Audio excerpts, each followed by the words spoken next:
किस्मत भाग दो। भारती की डायरी में हर पन्ना आंसू से भीगा होता, पर हर पन्ने पर एक नई ताकत झलकती। अब वह डरती नहीं थी, अब वह झुकती नहीं थी। एक दिन सास बीमार पड़ी। डॉक्टर ने कहा कि उन्हें देखभाल की ज़रूरत है। भारती ने बिना कुछ सोचे पूरी सेवा शुरू कर दी।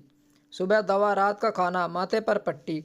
कांता देवी को खुद शर्म आने लगी थी कि जिस बहू को उन्होंने सालों ताना मारा, वही बहू उसके सराहने बैठकर एक रात जब सब सो गए, कांता देवी ने कांपते हाथों से भारती का हाथ थाम लिया।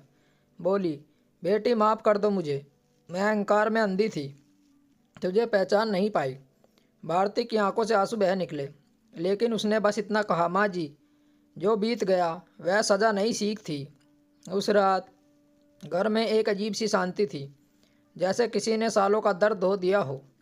अगले दिन सुमित ने भारती से कहा, मैं जानता हूँ कि मैंने बहुत बड़ी गलती की है, लेकिन अगर तुम चाहो तो हम कहीं और जाकर नई शुरुआत कर सकते हैं। भारती ने उसकी ओर देखा, मुस्कुराई, बोली, सुमित जी, नई शुरुआत वहीं होती है जहाँ पुराने जख्म भरे होते हैं, भागकर नहीं। इसके बजाय सुमित ने इस जवाब को सुमित ने झकझोर दिया। उसने महसूस किया कि भारती अब सिर्फ एक पति नहीं रही, वो एक ऐसी औरत बन चुकी है जो खुद अपनी पहचान बनाएगी। कुछ महीनों बाद जब भारती ने सिलाई कढ़ाई का छोटा सा काम शुरू किया तो वह धीरे धीरे लोग उसकी तारीफ करने लगे। उसका काम घर के खर्चों में मदद करने लगा। वही सास जो पहले उसे ताना मारती, अब गर्व से कहती, मेरी बहू में बहुत ही हुनर है।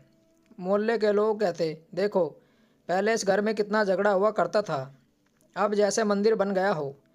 पर किसी को नहीं पता था कि इस मंदिर को सजाने के लिए कितने आंसुओं का प्रसाद चढ़ा है।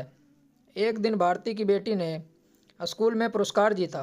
जब स्टेज पर बुलाया गया तो उसने कहा, यह मेरी माँ के लिए है जो कभी हार नहीं मानती। और उसी क्षण भारती के आंसू उसके चेहरे से बहते हुए मुस्कान में बदल गए। उसे लगा कि अब उसकी सारी तकलीफ़ें मिट गई, लेकिन किस्मत की कहानी अभी पूरी नहीं हुई थी। एक दिन शाम को जब बाजार से लौट रही थी तो उसे अपने पुराने मोहल्ले की औरतें दिखी, जो हंसते हुए बोली, अरे, यह वही भारती है ना जिसकी सास उसे रुलाती थी, देखो अब कैसे खिल रही है।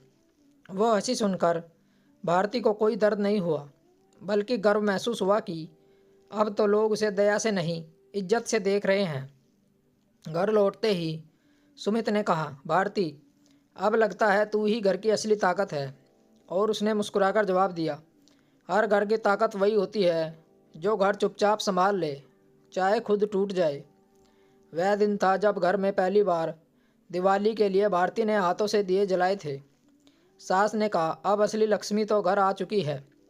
सब हंस पड़े, लेकिन भारतों की आंखों में हल्की नमी थी, क्योंकि उसे वह पहली दिवाली याद आ गई थी जब उसने बनाए पकवान में नमक कम बताया गया था। आज वही सास उसके हाथ से मिठाई खा रही थी। ननंद सीमा भी ससुराल आई थी और माँ से बोलने लगी, माँ, अब लगता है कि आप बदल गई हैं।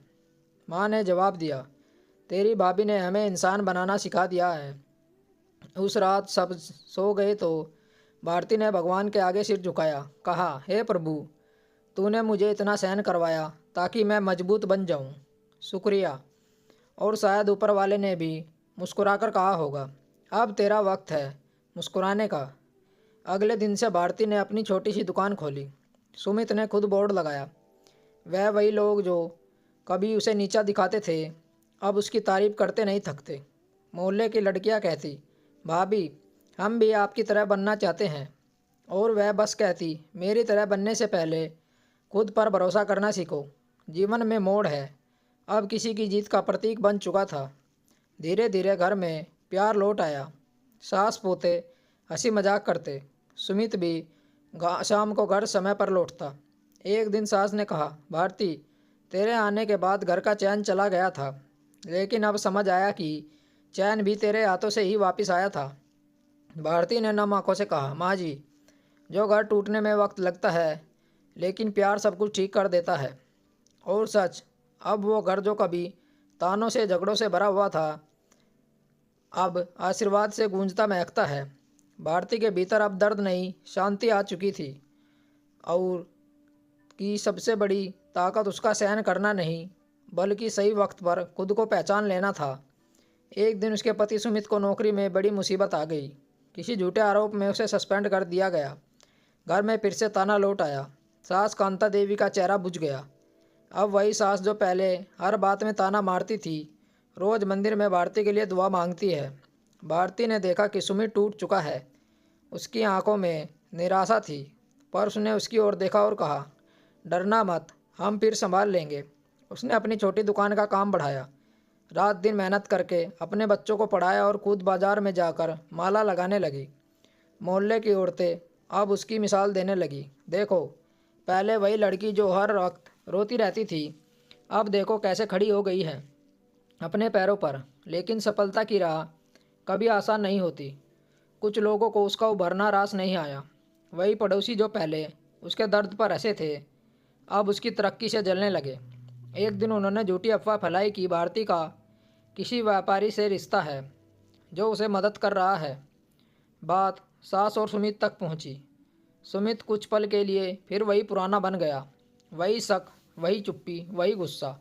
उसने रात को कहा, भारती, लोग कहते हैं कि तू किसी और की मदद से यह सब कर रही है, सच्चाई क्या है? भारती के चेहरे पर जैसे तूफान उमड़ आया, पर उसने शांत होकर कहा, जो मुझ पर भरोसा नहीं करता है उसे अब सफाई देने की ज़रूरत नहीं है। और वह कमरे से निकल गई। उस रात वह छत पर गई जहाँ कभी वह रोया करती थी, लेकिन इस बार उसके आंसू नहीं निकले।